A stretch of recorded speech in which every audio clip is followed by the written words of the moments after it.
Assalamualaikum warahmatullahi wabarakatuh.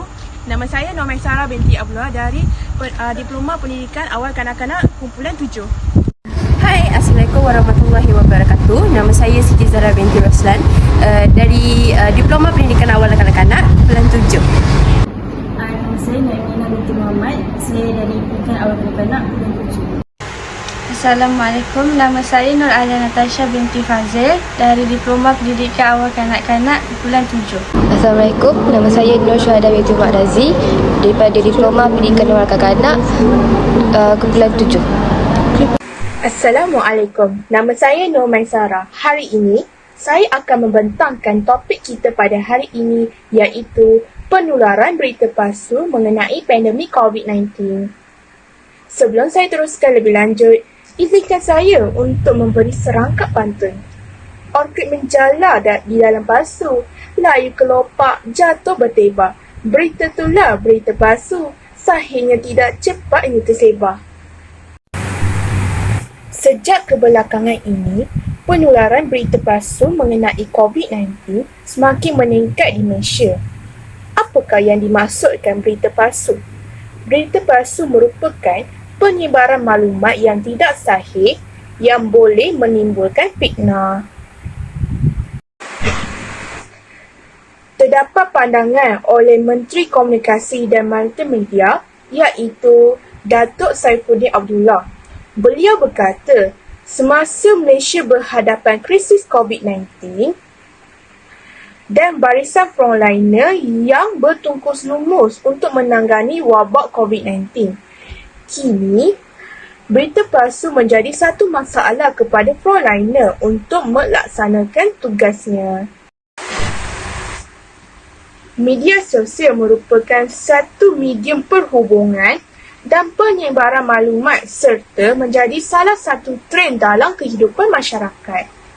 Hal ini dibuktikan kerana media sosial adalah digunakan oleh sesetengah masyarakat yang tidak beretika untuk menyebarkan berita palsu.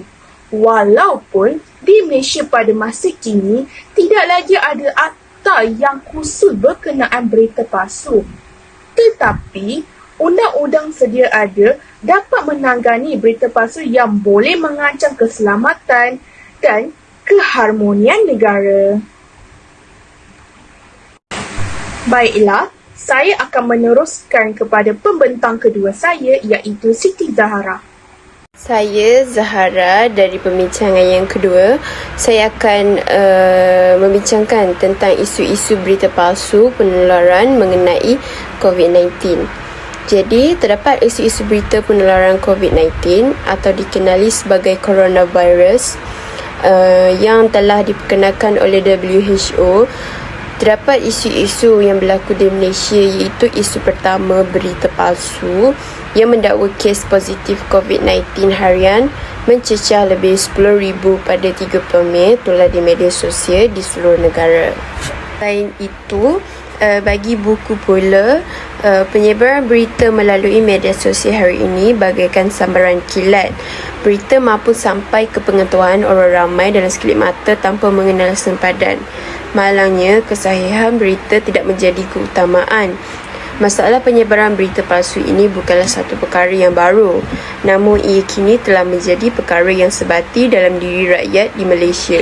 Sukar untuk kita ketahui kesahihan sebuah berita. Begitu juga dalam keadaan negara yang sedang dilanda penularan wabak COVID-19. Bermacam-macam berita dan cerita dihidangkan di depan mata kita di pelbagai media sosial seperti WhatsApp, Facebook, Twitter, Telegram atau Instagram. Selain itu, antara berita palsu yang mengganggu proses PKP ialah kononnya pihak polis akan mengeluarkan saman kepada pemandu kereta yang membawa lebih daripada seorang telah tersebar luas. Berita-berita palsu ini disebarkan dengan niat untuk mengelirukan, manipulasi dan mengapi-apikan perasaan rakyat. Dengan ini timbullah persepsi-persepsi palsu terhadap seseorang individu atau organisasinya. Manakala bagi YouTube pula, hal ini juga berita palsu berlaku kerana kononnya semua kedai tutup, tidak boleh keluar rumah dan sebagainya. Kerana pada masa itu, Kementerian Pertahanan Malaysia telah mengisytiharkan darurat untuk menganangi penularan wabak COVID-19. Sekian, terima kasih daripada saya, pembentangan yang kedua. Nina binti Muhammad sebagai pembentang ketiga ingin menerangkan mengenai punca-punca penyebaran berita palsu COVID-19. Baiklah, punca-punca tersebarnya berita palsu mengenai COVID-19 ini adalah kerana penggunaan media sosial yang berleluasa. Hal ini demikian kerana melalui aplikasi WhatsApp menjadi punca masyarakat Melayu di Pulau Pinang yang menolak pemberian suntikan vaksin COVID-19 kepada anak mereka. Secara umumnya, liputan vaksinasi kanak-kanak menerusi program imunisasi COVID-19 kemasahan kanak-kanak dalam kalangan masyarakat Melayu masih lagi rendah dan ia disebabkan oleh kurang keyakinan terhadap vaksin dalam kalangan mereka. Daripada perspektif yang berbeza pula, kemunculan jabatan netizen menjadi punca tersebarnya berita palsu ini. Ini kerana ia seiring dengan peningkatan jumlah penggunaan internet di Malaysia telah membuka ruang kepada mereka untuk menularkan isu yang lambat mendapat perhatian pihak berautoriti. Namun begitu, sikap tidak bertanggungjawab dan tidak berhati-hati oleh sesetengah pihak telah mengakibatkan munculnya berita palsu. Selain itu, faktor peribadi seperti ingin membahayakan keselamatan dan perniagaan individu lain yang merupakan punca tersebarnya berita palsu. Di samping itu, kemunculan sebuah foto seseorang yang dikenali sebagai Dr. Wen Liang dengan memasang oksigen dan kad identiti tersebar di internet dengan cepat dan ia tersebar di seluruh dunia. Pada hari yang berikutnya, kondisinya semakin memburuk dan akhirnya beliau meninggal. Hal ini secara tidak langsung telah membuatkan masyarakat tidak percaya bahawa vaksin ini mampu untuk menyelamatkan nyawa dan mampu untuk melawan virus COVID-19 di dalam badan. Sekian daripada saya sebagai pembentang ketiga. Hai, Assalamualaikum. Saya Nur Alia Natasha iaitu pembentang yang ketiga. Tiba giliran saya pula untuk membincangkan tentang kesan-kesan berita palsu mengenai isu COVID-19. Penyebaran berita palsu yang berbau fitnah dan hasutan melalui media sosial bukan sahaja berlaku di Malaysia, malahan di serata dunia. Oleh itu, penerimaan orang ramai terhadap media sosial membuatkan mereka sentiasa menjadikan setiap maklumat yang diperolehi sebagai sesuatu yang serius. Begitu juga dengan isu COVID-19. Terdapat segelintir wartawan yang mengambil kesempatan dengan menyebarkan berita yang palsu mengenai COVID-19. Dari sumber yang pertama iaitu buku, kita dapati kesan-kesan penularan berita palsu sangat memberikan impak yang negatif kerana berita yang disebarkan secara palsu dan tidak ditapis bukan sahaja boleh menyebabkan kesukaran pelbagai pihak untuk membuat keputusan. Malahan ia juga sebenarnya menimbulkan rasa risau dan panik dalam kalangan masyarakat. Dari sumber yang kedua iaitu berita, ia mengatakan bahawa situasi ini boleh mengakibatkan kehancuran perpaduan antara masyarakat berbeza kaum dan juga agama. Tanpa kita sedari, perbuatan menularkan berita palsu dan juga bertindak atas berita palsu berkenaan juga boleh membawa kepada kezaliman. Untuk sumber kita terakhir pada hari ini iaitu artikel, kesan-kesan berita palsu sangat memberikan impak negatif kepada seluruh masyarakat. Hal ini dapat dinyatakan kerana berita palsu yang disampaikan dengan gaya bahasa yang boleh mengganggu emosi akan mempengaruhi dan menghasut pemikiran dan tindakan masyarakat. Saya Nur Johada, pembentang yang kelima, membincangkan cara-cara menangani berita palsu. Yang pertama adalah cara-cara menangani berita palsu dari rujukan berita. Okey. Langkah proaktif perlu dikenal pasti untuk memeteras masalah ini. Suruhanjaya Komunikasi dan Multimedia Malaysia SKMM bersama Polis Diraja Malaysia PDRM boleh mengambil tindakan tegas terhadap pelaku dengan mengenal pasti nama seseorang atau akaun media sosial digunakan untuk menyebarkan dakwah berita palsu ini. Pesalah boleh dikenakan denda atau penjara atau kedua-duanya sekali. Satu laman web khusus juga dibangunkan iaitu SKMM dengan mengeluarkan sebenarnya.my sebagai pusat sehenti bagi orang ramai menyemak maklumat mengenai berita tidak ditentu sahkan yang diterima dalam talian. Tanggungjawab juga digalang setiap individu untuk melaporkan berita palsu kepada pihak SKMM.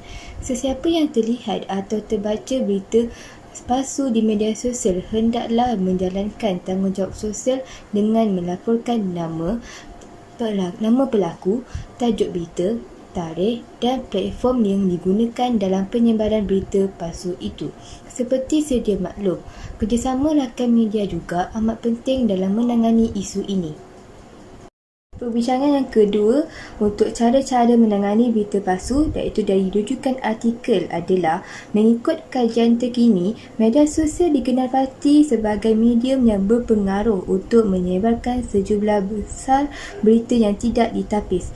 Kementerian Kesihatan Malaysia memberi amaran kepada orang ramai supaya tidak menyebarkan berita palsu atau tidak disahkan mengenai COVID-19 dan hal ini perlu ditangani mengikut undang-undang. Denda hingga RM5,000 dikenakan kepada si pesalah. Oleh hal yang demikian, masyarakat mulai cakna kepada kesan penyebaran berita palsu. Selain itu, wabak penyebaran berita palsu kian sebati dalam diri masyarakat, malah sukar dibendung kerana bukti-bukti yang seakan sahih turut dimuatkan dalam berita palsu. Berita dan cerita yang tidak sahih boleh membawa kegusaran kepada masyarakat dan mengganggu gugat keharmonian negara dan merupakan satu wabak yang menjejaskan keharmonian masyarakat dari segenap segi fizikal, rohani, mental dan kesihatan. Oleh yang demikian, ia perlu dibendung dengan segera dengan cara mendidik masyarakat cara berkomunikasi yang berpandu. Rancangan yang ketiga untuk cara-cara menangani berita palsu COVID-19 dari rujukan YouTube adalah orang ramai perlu menghentikan penyebaran berita palsu supaya jangan mudah percaya dengan semua maklumat di media sosial. Selain itu, jangan menyebarkan maklumat yang tidak pasti supaya orang ramai tidak tertipu. Dan kali ini dimulai daripada diri sendiri. Apabila kita bijak mengawal diri sendiri untuk tidak menyebarkan perkara yang tidak sahih, ianya juga dapat menyelamatkan orang lain daripada percaya berita palsu yang tersebar luas. Sekian, terima kasih daripada saya. Kesimpulannya, penularan berita palsu perlu menangani dengan segera agar ramai orang tidak mengalami masa penipuan. Jadi, pihak yang berautoriti perlu mengambil tindakan tegas dan drastik untuk menangani berita palsu. Dan kita sebagai warga masyarakat Malaysia perlulah pandai untuk menghindari mereka yang menyebarkan berita palsu. Selain itu juga, masyarakat perlu dinasihatkan untuk semak maklumat terlebih dahulu sama ada sahih atau tidak maklumat mengenai berhubung COVID-19 dengan merujuk laman sesawan yang menyatakan KKM dan Perintah Kawalan Pergerakan bagi mengelakkan penyebaran maklumat berita palsu. Supaya tidak mengundang kebencian dan menyakiti orang lain terhadap penyebaran berita palsu. Dengan cara ini, dapat memberi ketenteraman terhadap warga masyarakat dan memberi keamanan dan keharmonian negara. Saya sudahi pembentangan saya pada hari ini.